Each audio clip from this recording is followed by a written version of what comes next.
മനുഷ്യന്റെ ഹക്കുകൾ ഇന്നതാണെന്ന് ലോകത്തെ പഠിപ്പിച്ചത് മാ യന്തിഖു അനിൽ ഹവാ ഇൻ ഹുവ ഇല്ലാ വഹ്യൂഹാ സയ്യിദുനാ റസൂലുള്ളാഹി സ്വല്ലല്ലാഹു അലൈഹി വസല്ലം തങ്ങൾ രാത്രി ഉറങ്ങായിരുന്നു. അപ്പൊ വെളുക്കോളം നിസ്കരിച്ച് നിൽക്കലല്ല പുണ്യം.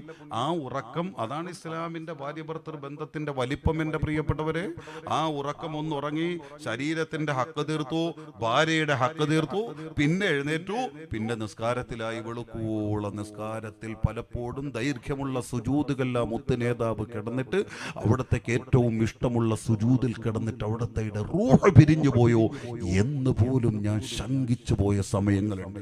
ആയിഷ ബീബി റളിയല്ലാഹു അൻഹ പറയും, സ്വഹാബത്ത് ഇത് കേട്ടിട്ട് അവര് പുറത്തിറങ്ങി കൂടിയാലോചിച്ചു. എന്നിട്ട് അവര് അവര് മുത്തുനബി പിന്നിൽ നിന്ന് അവരെ വീക്ഷിക്കുന്നതും കേൾക്കുന്നതും അവരറിയുന്നില്ല.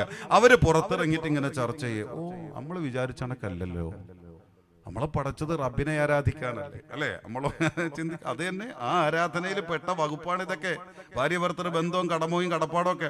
അപ്പൊ അവിടെ നമ്മൾ വീഴ്ച വരുത്തിയ, ആ ഇബാദത്തിൽ നമ്മൾ വീഴ്ച വരുത്തിയെന്ന അള്ളാഹുടെ മുമ്പിൽ നമ്മൾ ഉത്തരം പറയേണ്ടി വരും. നമ്മൾ പരാജയപ്പെട്ടു പോകും. നിസ്കാരം മാത്രമല്ല ബാധ്യത, നോമ്പ് മാത്രമല്ല ബാധ്യത, ദാനധർമ്മം മാത്രമല്ല നമുക്ക് പുണ്യമായിട്ടാണെങ്കിലും ബാധ്യത, പിന്നെയോ വലിയ ബാധ്യത ഇത്, പ്രിയപ്പെട്ടവരെ. അപ്പൊ അവര് സ്വയം ഇങ്ങനെ പറഞ്ഞു, നമ്മൾ വിചാരിച്ച കണക്കല്ലല്ലോ.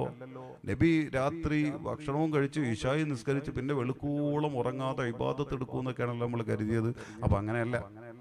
ശരി, മുത്തുനബിക്ക് അത്ര മതിയായിരിക്കാം. ഒരു പറയേ സ്വയം, മുത്തുനബിക്ക് അത്ര മതിയായിരിക്കാം, കാരണം അത്ര യോഗ്യതയുള്ള ആളാണല്ലോ മുത്തുനബി. പക്ഷെ നമുക്കത് പോരാ. അപ്പൊ അതുകൊണ്ട് നമുക്ക് ഭാര്യയും ചിന്തിക്കണ്ട, മക്കളെയും ചിന്തിക്കണ്ട, കല്യാണവും വേണ്ട, ഒന്നും വേണ്ട. നമുക്ക് രാത്രി വെളുക്കുന്നത് വരെ നിസ്കാരം, വെളുത്തത് മുതൽ രാത്രി വരെ നോമ്പ്. ഇങ്ങനെ നമ്മൾ ആയുസ് അള്ളാഹ്ക്ക് വേണ്ടി തന്നെ ചിലവഴിക്കാമെന്ന് അവര് പറയുന്നത് അള്ളാഹുടെ മുത്തുനബി കേൾക്കുന്നു.